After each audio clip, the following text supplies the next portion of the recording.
Good afternoon. Welcome to Gambling with an Edge. I'm Bob Dancer. And I'm Richard Munchkin. Our guest today is a part-time blackjack player, former golf hustler, although that might be not the right word, and he's going to tell us about his advantage plays through the years. He goes by Socrates on the Blackjack Discord. Socrates, welcome to Gambling with an Edge. Thank you. Happy to be here. Before we get into talking to Socrates, there was a Twitter blasting in Richard's account saying, why the hell don't he and I give people the nuts and bolts of slot AP plays? So, Richard, why don't we do that? First of all, we get a lot of flack already from people saying we talk too much about slots. And I feel like we're not really saying much of anything other than the fact that advantage slot play exists. So, but the other thing that I mentioned on Twitter is that the people that I know that know a lot about slots are certainly not willing to talk about the nuts and bolts of which machines they play and how they calculate their edge and things like that. So the Blackjack Roundtable was very popular. We will do things like that in the future, but this suggestion of a slot roundtable, for now, I don't see anybody wanting to participate in that. Even though I know there are many, many people in the audience who would love to hear it because they would like to know more about how to gain advantages at slots. Yeah, I would certainly like to know more about that too. And my current slot AP knowledge is somewhere in the negligible range. So I have already shared with our audience everything I know about slot APs. I do know enough on them, but if it's a $50 must-hit buy and it's at $49.90, I should definitely sit down. But those opportunities don't come around very often, so I can't tell you anything more than that. All right, let's talk to Socrates. Socrates was born in Santa Monica, California, which is near where I grew up, although he was quite a bit younger than me, still is. So let's talk about golf. Were you a golf hustler? I define hustler as someone who's disguising their skill, and I don't think I really had the opportunity to disguise my skill very much. So I don't know if I would call myself a hustler, but definitely folks tried to hustle me when I was younger, and I think that there was definitely times where I tried to do some hustling, but it never really worked out. But you started making money at golf pretty quickly. Yeah, when I was younger, so I grew up across the street from a golf course, and so I started playing golf at a really young age, and I would just hang out there all the time. And when people saw me out there, and I started kind of gaining some notoriety from my skills, folks definitely approached me to gamble and play games and play for money. So how did you get the money to gamble with when you were a teenager? So it all started actually when I joined the men's club there. One of my mentors in golf said, "Hey, you should join the men's club and play. It's some good competition. They're older guys, and it's a good way to prepare for tournaments." And so I remember the first time I joined, they had a big progressive in the men's club, and the progressive was you had to birdie 3 of the holes that was randomly picked out of a hat. And the very first time I had joined, and this was the very first day, it was a Saturday, and at the end of the day, they picked the numbers out of the hat, and I happened to have picked the holes the holes that they picked happened to be the ones that I birdied, and then I won. I think it was like a year-long progressive that nobody had ever won. And so the very first day I won like $400 as a teenager. And wow, that's pretty small for a progressive that had been going on for a year. Yeah, it was. It was, I think they took like $10 out of everybody's membership to go towards that progressive. But yeah, I think that's where my bankroll started. My parents helped, pay the membership for the men's club, which was like 60 or $70. And yeah, I think I was kind of off to the races from there.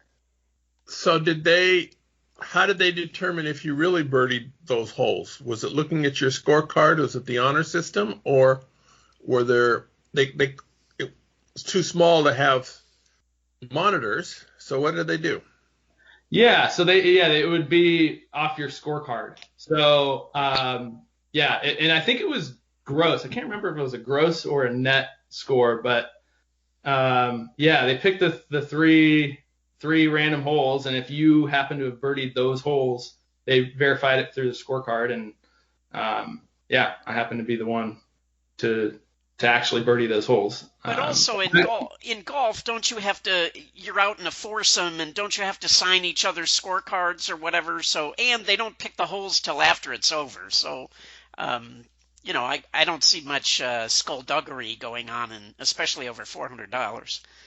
No, yeah. But they were all kind of laughing because I was by far the youngest in the club. I think the next youngest was in their 20s. I was like 13 or 14 at the time, and they were laughing just because here's this 13-year-old who joined in day one, wins this progressive, and walks away with $400. Yeah. So how did they try to hustle you on this golf course at this men's club? Yeah, it was mainly through net games. And they would just structure it where there would be point systems at the end of the match, and then they would, they'd press at times when they have an extra shot, on the right hole, and you can kind of gain an advantage that way, even if you're not a great player. And how did that work for them? I mean, did you see it coming? Were you able to?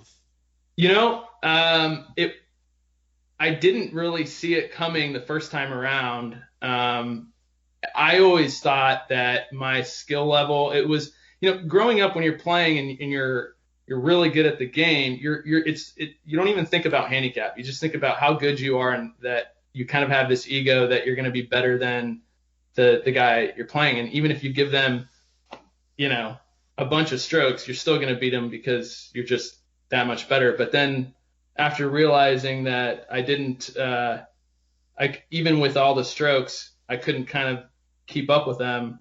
That's when I started figuring out there's actually an edge you can create by making the game before the game even starts.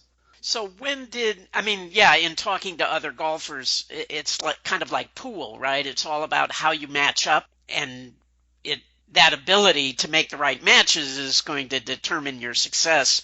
At what point did you start? When did you start betting serious money, and what did that get up to? I really never bet like for a lot of money. I never would give people a lot of gamble. It was more so when I saw there was an advantage, I'd play. It was never in the I guess you could. I don't know what's considered serious money. I was playing for a few $1,000 not that long ago, but growing up, I never had that much money in high school when I was a teenager. It was more so people would come up to me. I would play, and it'd be $50 or $100. Do you ever believe you were cheated by people trying to hustle you at there was golf a guy and taking too many shots or something? Yeah, there was a guy who would come every week to the club, and he would just literally he would drive he would drive about 40 minutes to come play with me, and he at the time would say that he was qualifying for the Canadian tour or something, and he was not good enough to be on tour, but he thought he was. And so, yeah, he'd drive like 40 minutes to come play with me, and I would wait for him, and we'd play like almost every day. And I don't think he won much at all. I think like 9 out of 10 times I would beat him. And he would put Vaseline on his driver and do everything he can to win. And I knew about it, but I just kind of let him because he just wasn't that good and didn't have the skill sets to beat me. Yeah, and then he started taking $100 bills with him to like pretty much like gain an edge through not paying me fully. So he would say, "Hey, at the end of the match, could you break 100?" And yeah, what I would do was at the time I didn't have the cash to break 100, so he would kind of see that he could get away with that. But then I started bringing change for 100. And he would say, "Can you break 100?" And I would say, "Yeah, actually I can." And then after that, he realized his gig was kind of up. Okay, but so, yeah, I mean, when did you start gambling seriously?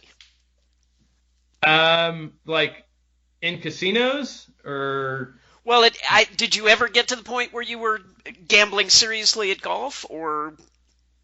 I would play professionally, but never like gambling for a ton of money. It was only like, I'd only play like for hundreds of dollars or maybe a couple thousand, but nothing crazy. Because I always felt like if I could learn to play golf, that there was enormous amounts of money to be made there. But it sounds like your actual advantage play started later, and now that you've kind of learned more about advantage play, do you think about going back to those golf courses and, trying to make serious money at golf? It's a great question. So yeah, at the country club I belong to, there's a few members who play for, significant amount of money.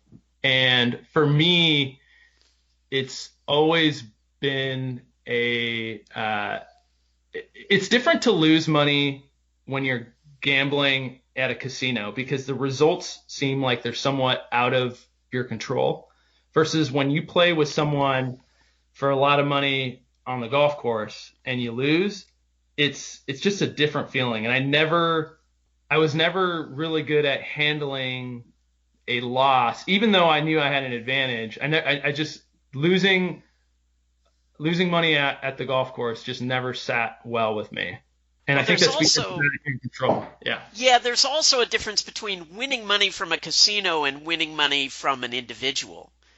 And yes, to really maximize your earning potential when you're playing against individuals, you want to seek out people who basically are degenerate gamblers.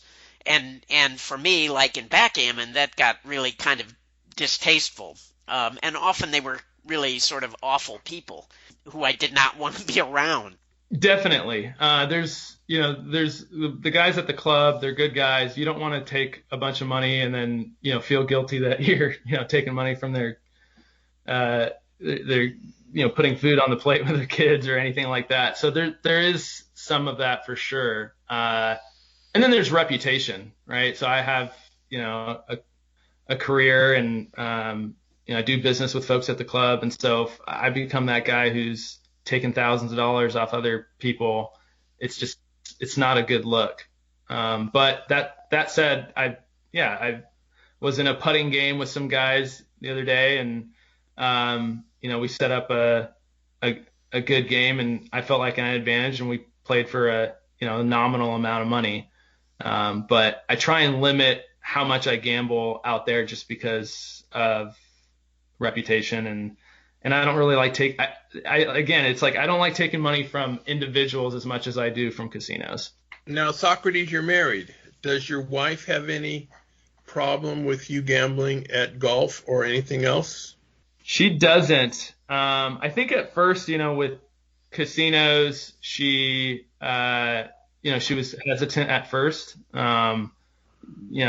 Like anybody out there, if you're gambling, there's always the risk of losing money. And, if you don't understand why you're doing it, then there's a natural, hesitancy towards it. The hesitancy was there, but I think once she saw that I was winning consistently and that there's an actual, advantage there, that it started to make sense. And then she started, joining me on plays. So how did that happen? How did you get involved was blackjack your entree to advantage play?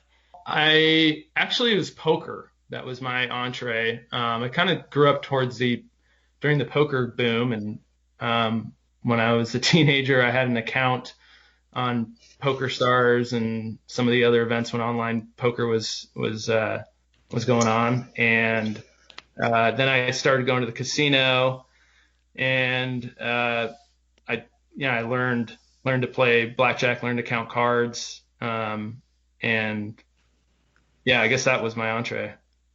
And how did that happen? How did you hear about blackjack? What did you do? What book did you get? How did you learn? Yeah, I started learning blackjack when I watched the movie 21, like many folks out there.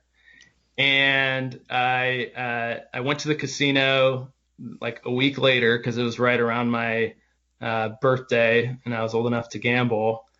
I went to the casino, didn't know what I was doing, lost my money, then picked up a book. I think it was a Cardoza book just on basic strategy.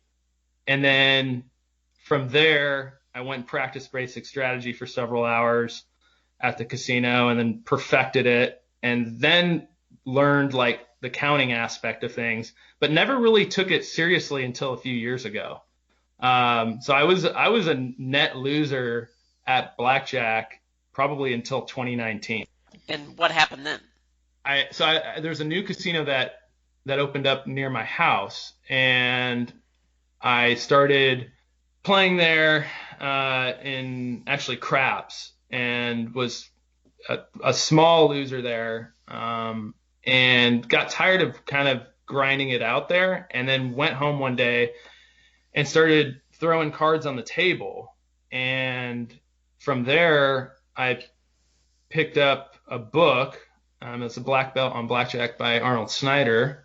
And I started reading the book, got really involved into it, and started practicing and playing at the casino. I took $800 with me and won first 9 out of 10 sessions. So I got really lucky. And I'd say if you had lost 9 out of 10 sessions, do you think you'd still be playing? I don't know if if I felt like I had an advantage, I think I still would have given it another try. I do. Because I'm the type of person that if I believe in what I'm doing, I will stick it out and see it through the end. Did you recognize at the time 9 out of 10 wins was exceptionally lucky, or did you figure, well, I'm a smart guy, I've been working hard, I deserve this is the way it's supposed to be? Definitely a little bit of both. I feel like for sure I was getting lucky, but I didn't know how lucky I was getting, right? I thought maybe this is somewhat normal, but then, like maybe this is, somewhat close to the average, but it's certainly not. And did you hit a losing streak at some point?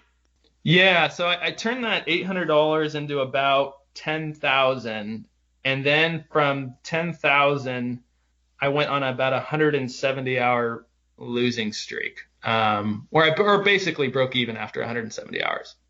And any thoughts at that point, like this sucks, or I quit? Well, obviously, you didn't quit, but no, I didn't quit. At that point, I felt like, maybe I should look at something else or changing up my strategy. I did join Blackjack Apprenticeship a few months after I started counting, so I definitely was part of a community that was well-versed in understanding that you can have 200-hour losing streaks pretty easily. So it it kept me, gave me motivation to keep going after it. So you're playing mainly at your local shop at this point?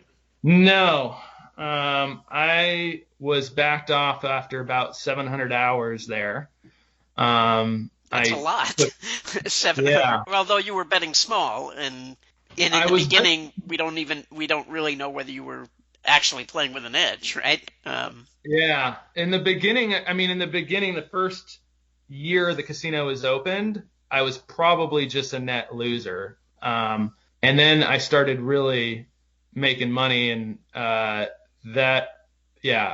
took about 6 figures from that casino, and it was small at first, but I ramped up my bets considerably to the point where I was doing 3 hands of table max. Yeah, well, I guess all those hours in the beginning of playing craps and, not doing well must have really helped for you to be able to take 6 figures out ultimately. Yeah, there's definitely something to be said about building rapport with the staff and showing yourself in the casino and being a kind of a welcomed customer. So did they 86 you? Did they flat bet you? How did they deal with you winning 6 figures? They flat betted me. It was actually, I was just over $100,000, and I had lost like $1,500 that session. So it got me to like 99,800. And then they pulled me aside and flat betted me. But did they flyer you? They did not flyer me. And they said I could play any other game. And I went straight away from there to the craps table and won like an extra $600 and actually got above 100,000 and then walked out. And so, you're thinking of at going to the crap table was what? I think it was just, again, I didn't really know what to do at that point. I mean, my thinking was, well, if I show them that I can play other games and that I'm willing to give them the best of it sometimes, maybe they'll look at me more favorably in the future when I'm doing another advanced play.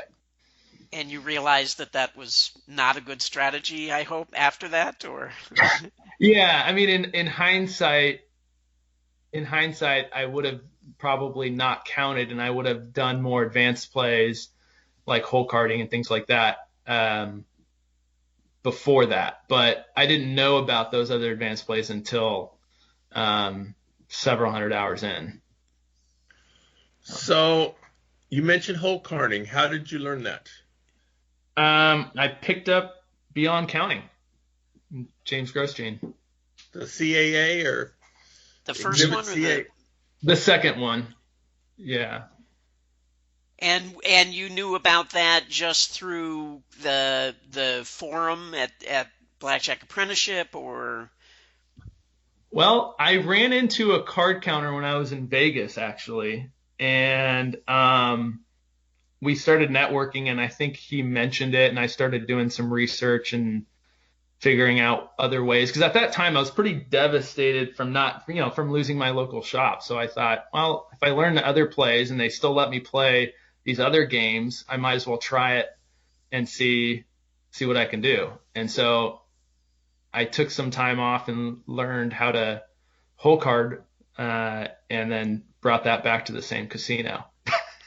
Oh, wow. And did they let you play for any length of time? They let me play for at least another 150 hours. Yeah. Wow. And I took another probably 50,000 from them, I would say. I'm guessing that you were not playing blackjack when you went back? Correct. Yeah, I mean, the danger of that is you now wake them up to the move, right? And yeah, obviously they had already seen me as an AP. Right. But it's surprising, though, how long I got. If you think about 150 hours and still to make what I made, it was like, I mean, at that point, I mean, again, looking back, I wouldn't have done that, and I don't recommend anybody do that. I just, yeah, well, you were still fairly new, so. Yeah. So how did you tell me it is why you wouldn't recommend anybody do that. Making $50,000 in 150 hours sounds like a worthy use of your time. It was. No, I mean, I wouldn't recommend anybody go that route after, if you're going to do advanced plays, do that before the counting, right? Well, Don't no, go but count and expose yourself you and don't know then do that. you don't know it until you learn it. But the thing is, Bob, it's rare that they're going to let you do that, right? And if you go back into a place where they already know you're an AP and you sit at some other game, most places are going to go, wait a minute, this guy's not here to gamble. What is he doing? Oh, now we can shut down these other games that he's just showed us we're vulnerable.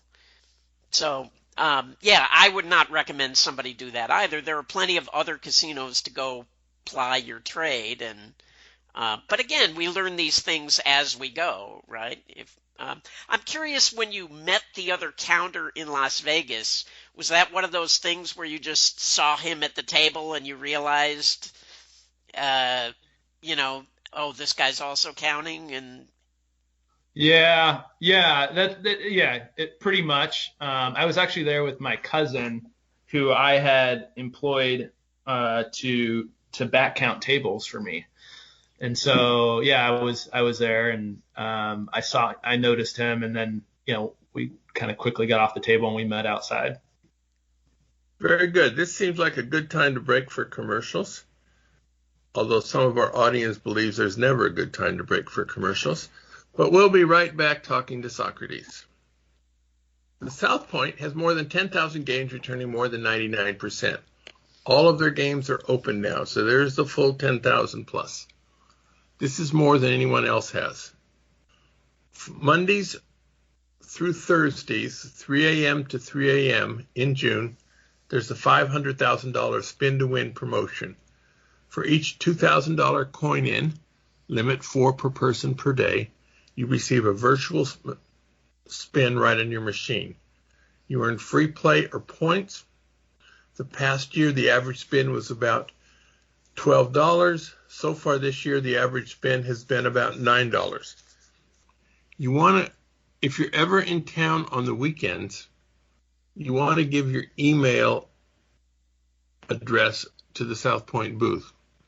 2 or 3 times a year, they have free play blast to everybody in there who's given them an email gets $20 each week for any given month.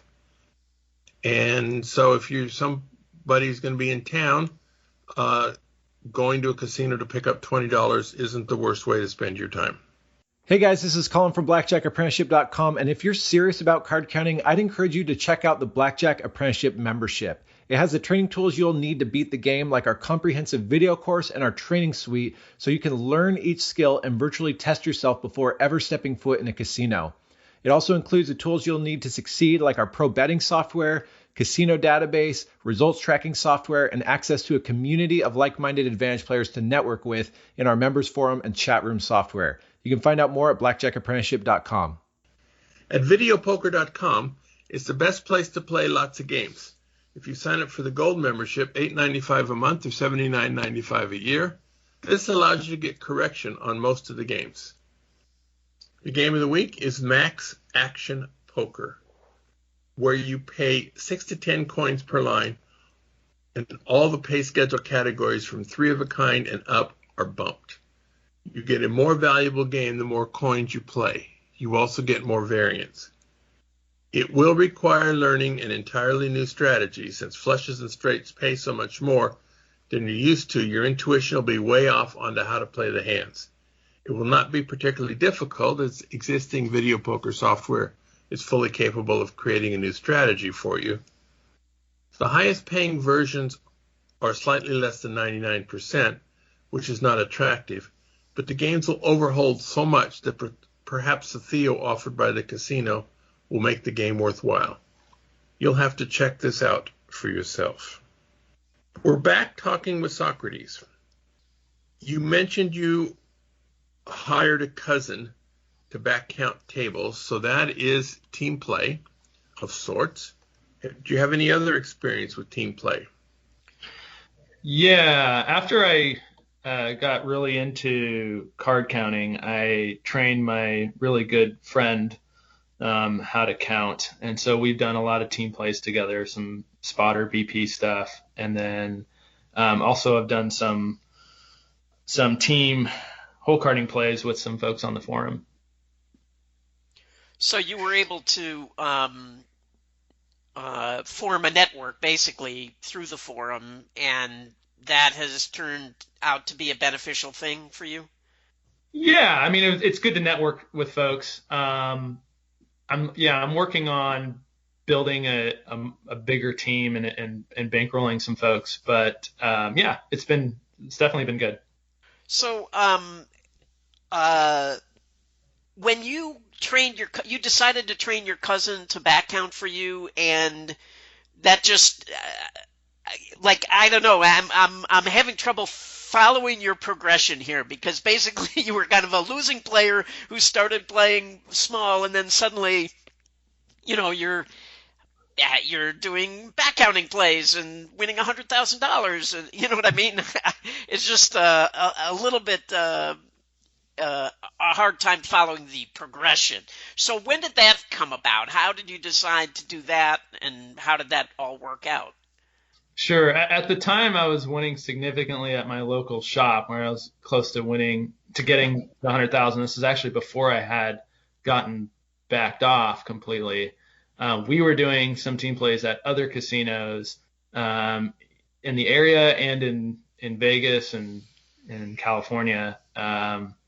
And so, he actually was visiting from a country in South America, because my family is from Argentina. So we utilized some of the skills and the fact that he speaks Spanish to be able to communicate in front of people that we knew were likely not Spanish speakers. We would do signals, but it started with me just sharing with him how he could make money on an hourly basis by back counting tables.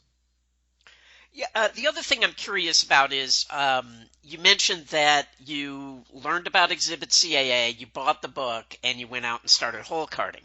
Now, I can't tell you how many people email or come on forums or whatever and say, I go out and look and I can never see anything, right? Mm-hmm. But it sounds like you were able to go out and see things. So why do you think they have that problem, or why do you think you didn't? It's a good question. I think it was hard for me to actually find and see it at first. I think it was, through listening to the show and seeing kind of and hearing how you find sometimes these cards that you can see it. I mean, I just remember walking up to my first game and seeing the dealer pull the card out of the tray and just saying, wow, this can be utilized. And then, you make some mistakes along the way. You got to figure out what card, the dealer's showing and do that with some relative accuracy if you're going to, not lose your entire edge. Right. So did you ever do any team play with your wife? I did. We would do some balance counting. So I would train her to, move her bets up and down when I was playing. And we actually got in quite a bit of time. She's a psychotherapist, so she would work her magic and talk to pit bosses and get people distracted and really play the innocent look. She was pregnant also at the time, so that I think helps. So there's just, it was fun, but she doesn't do much of it with me anymore. She kind of hates casinos. And you mentioned that you still have a job. How much do you actually play now? And do you go on the road, or how does that square with your job and your family life? Yeah. It's tough because I still have a local shop that I play at, but it's not counting. And so when I do count, I take my teammate and I about once I'd say once every few weeks we could go on a trip, and we'll hit up a market and try and get in about 30 hours in. So I would say, probably getting in 300 to 400 hours a year right now. Well, when I was able to play at my local shop, I was getting in 600 hours a year, it seemed like. Mm. And when you go on one of these trips, you're gone for 3-4 days, something like that? And your job is flexible enough that you can do that. Exactly. Yeah. And some of these places, you calculate the EV, it can be pretty significant. I mean, you can make about 10 to 15,000 a trip just individually. Now, if the table limits are higher, which sometimes we'll go 2 by 1,000, you can make even more than that as a team. So. Well, but at some point, I don't know what kind of job you have, but at some point, the EV from your play is more than you're earning at your job. But I mean, no thoughts about quitting the job to play full time? I've definitely have thought about it. My job pays pretty well, and it's got a lot of good benefits. So I would need to make. I don't, and again, I don't know how hard it is to make this, but I would need to make close to $500,000 a year in card counting and advantage play to say, you know what, this is no longer making sense for me to stay where I'm at. Have you had any bad back offs or back roomings? I've had some interesting. I wouldn't say bad. I mean, I'm the type of person where conflict is not a big deal to me. So, I was kind of bullied in high school, and it was never a big deal for somebody to give me rejection. But we've had definitely some interesting experiences on the road. Such as? Well, one casino, we were actually doing a team play there, and they had backed me off. They didn't know, obviously, I was working with my buddy, and so I called him and said, "Hey, let's meet up at our spot," which is like down the road from the casino in a private neighborhood. And I decided to get in my car and drive out, and I noticed there's a couple security guards following me.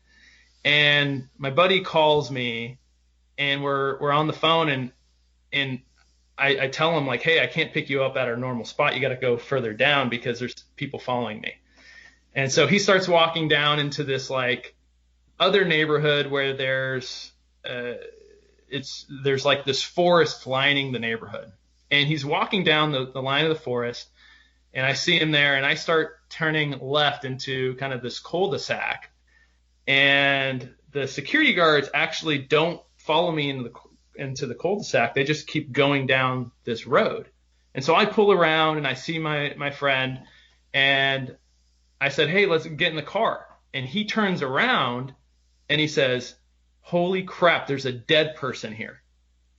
And at that point in time, I was like, I couldn't believe what I was hearing. I'm like, what do you mean there's a dead person? He's like, no, there's seriously a dead person sitting here and, laying here in the forest. And literally as he's saying that, there's the security guard comes back around and sees what he's pointing at and just keeps driving. It was the weirdest thing I've ever seen. And so I said, well, the security guard's gone. Let's just go. Just run to my car. And he's about 100 and 150 yards away. And so he starts running. And as he's running, the guy who we thought was dead actually gets up and starts kind of like, this is like almost a scene out of like some zombie movie. And he starts hobbling like down the road, like almost like trying to kind of chase him. And so he gets in my car.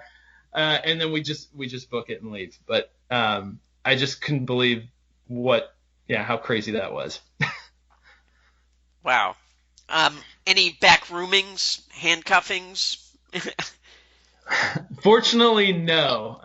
No backroomings or handcuffings. I was with my cousin once at a casino. We were eating dinner and a couple securities guards came up and interrupted our dinner and threatened to arrest us, but we were able to get out of that one. Arrest you for eating dinner? Well, we were doing a team play in the casino, and this is before I knew anything about team play. This is actually one of our first, trips together, and I was not aware of the necessity to keep distance so much. And so they figured out that we were together, and they didn't like that. So obviously that's one of your lessons learned. Are there other things that you wish you had known then that you know now? Like don't eat with your teammate in the casino restaurant? Other things that I'm glad I made the mistakes that I made because I now know what I shouldn't do. And I think that you can tell somebody what not to do all day long until you're blue in the face. But unless they, kind of feel it and see it for themselves, they don't fully get it. Yeah. And that was the case for me. I suppose if I were to do anything different, I would have probably learned other plays outside of counting earlier. That's probably the only thing I would have done differently. And going back to golf, I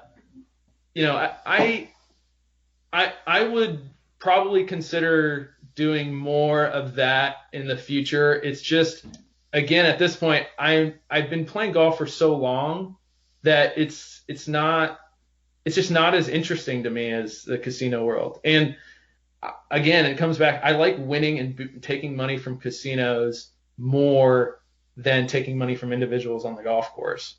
Golf is such an ego game. It's you can really take advantage of someone's ego and make a game to really give yourself the advantage and win. But it's just not like the winning. It doesn't feel as good for me, and the losing it feels worse. So it's kind of like it's just not as rewarding. Sure. No, I get that. I mean, the other thing that's interesting about that is you can also put pressure on people, for example, by raising the stakes.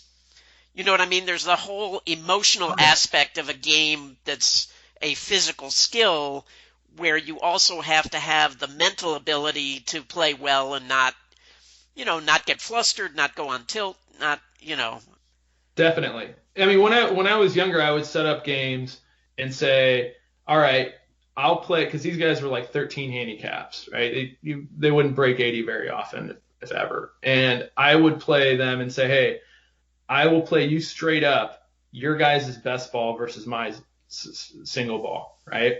And so by doing that, you're pretty much saying I'm way better than you. You guys can take your best ball versus mine, but they're taking that every time, even though I'm the favorite on that all the time. And it's just because you're kind of questioning their ego. You're basically saying you suck and I'm way better than you, even with your you're taking each other's best ball. And I would clean up on that all the time. And it's the same thing in when you're playing for high stakes. I think, at the country club, although I didn't, play for more than a couple $1,000, it was, it's just, it's about raising the stakes, and then you can kind of give people crap and utilize that to your advantage. And it's great. Some people do it, make a good amount of money at the club doing it. It's not something I find as interesting because it's, The other reason I was interested in it was I was actually more interested in most country clubs have card games in the clubhouse after they're done playing golf, which is a whole nother area for making money. There's definitely a ton of EV there. We have a local game now because of COVID. The game went online, but there's a ton of gamblers there, and there's for sure a lot of money to be made there. And you could, like, if I wanted to, I could go out, play golf, most of the time, play a good money game, and then play cards afterward. And you can add it all up at the end of the day, and it's a good amount of value. Now, because when you win too much at casinos, they kick you out. Do they ever kick you out for winning too much playing golf? They did when I was at the men's club. And this is, again, I think it has more to do with ego than it has to do with money. I was winning consistently, and being 13 or 14 years old at the time, when you have a bunch of 40-year-olds there and they see that a young kid kind of taking their money consistently, they didn't like that. And so they made a rule, basically saying that you have to be 18 in order to compete in the men's club championship. And they did that while I was already in the men's club. And the reason they did that is because the champion of the men's club championship goes off and represents the club for the whole state. And so, and it was a gross event, not a net event. And so they knew I was a huge favorite to win. And so the board got together and they changed the rules and essentially backed me off the men's club. So you could still play there, but you weren't eligible for the championship. Correct. But like part of the money that came from all the weekend play would actually go towards the men's club championship. So it was like they were taking money from me that I couldn't actually recoup. And then the Saturday games were all net games. So it created more of an equilibrium when you have a net game, right? There's not really that much of an advantage when you're playing a gross game, because it's really, you can just take your skills against everybody else. And knowing if you know you're the best player there, you're a huge favorite. Versus net, you're not quite getting that advantage. Well, also, just like in backgammon, I'm sure you get uninvited from foursomes that you used to play with where you win too often, right? Like in backgammon, they would bar people from certain chouettes if you were too good a player. Definitely. Yeah. They definitely want you to be a gambler, right? Like anything else. They want in these foursomes, if you're not willing to give them the gamble, then you're not quite as attractive as the next guy. So one of my all-time heroes was a guy named Titanic Thompson, who was a golf hustler, and he was better left-handed than right-handed, but he would play right-handed and then say, "You're so bad, I'll play you again left-handed." And to your point about they want you to be a gambler, he would do things in the beginning of a match just to make people think he was crazy. So he would bet that he could like hit a bird off a wire with his, by hitting his 9-iron or whatever, just things that were nuts, to show that he just liked to gamble. But but he had all kinds of angles.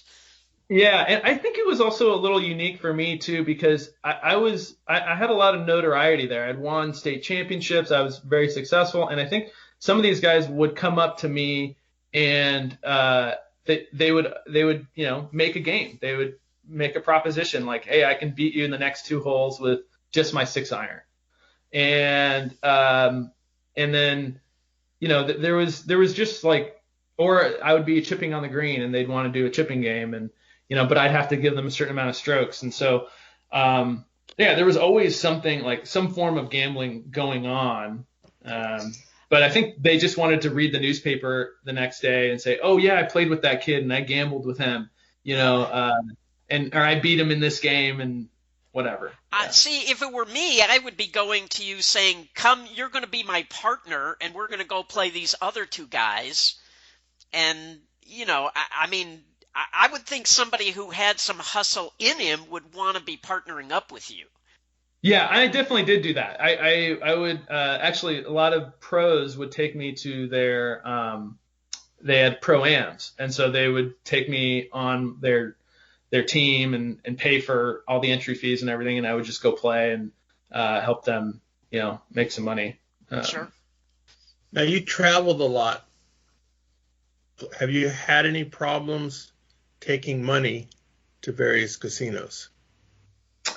I have not. I played, all over the U.S. and actually a little bit in Argentina. And I have not. And one recommendation I would give there is definitely get TSA pre-check. I find that to be a much easier way to get through. They never check my bags. One time the TSA pre-check didn't work on my ticket and I went through the normal route, they actually opened up my bag. And luckily I had about $40,000 in chips, not cash, because I was actually going to cash in chips on that trip. And they just saw the chips and kind of just didn't ask any questions. I wonder how it would have been if it was cash though. I would go a step further and really recommend getting global entry visa if you do any international travel, which automatically gives you TSA pre in the United States. But coming back from another country, you just fly through customs. I mean, 5 minutes. It's it's really well worth the $100 it costs to get it. And actually, you can get it for free with some credit cards. Signing up for some credit cards, you can get that for free. Yeah, no, that's good. Oh, and I'll save this for the recommended. So we're ready for the recommended. So thank you, Socrates, for talking with us. And the recommended section we have at the end of our shows. And each of us have something today. So, Richard, what do you have for us in recommended? Right. So I was just recommending TSA pre. Not TSA pre, global entry visa. But here's a part of it that many people are not aware of. So when you sign up for global entry visa, you sign up and then you have to wait a few weeks while they do a background check. And then after you get alerted, okay, we finished our background check, now you have to go into a customs office somewhere and they fingerprint you, etc., and then you get it. But if you have got to that point where you can make the appointment, if you are coming back to the country and coming through customs, you can just go to that office and they will complete your global entry visa right there on the spot. So you don't have to make the appointment. You don't have to go through the hassle of going to a customs office to complete it. So, do most airports have customs office? I wouldn't say most. There is one in Las Vegas, in the Las Vegas airport in Terminal 3. I think it's more than a customs office. It might be an immigration office. It's some kind of special office. But I don't know if they have one, for example, in Reno. So they're not everywhere. So places with global flights. I guess. All right. But Burbank, for example, has some international flights, but I don't know that they have an immigration office there. Oh, they got to have something in beautiful downtown Burbank. My recommendation is the latest book from Malcolm Gladwell called Bomber Mafia.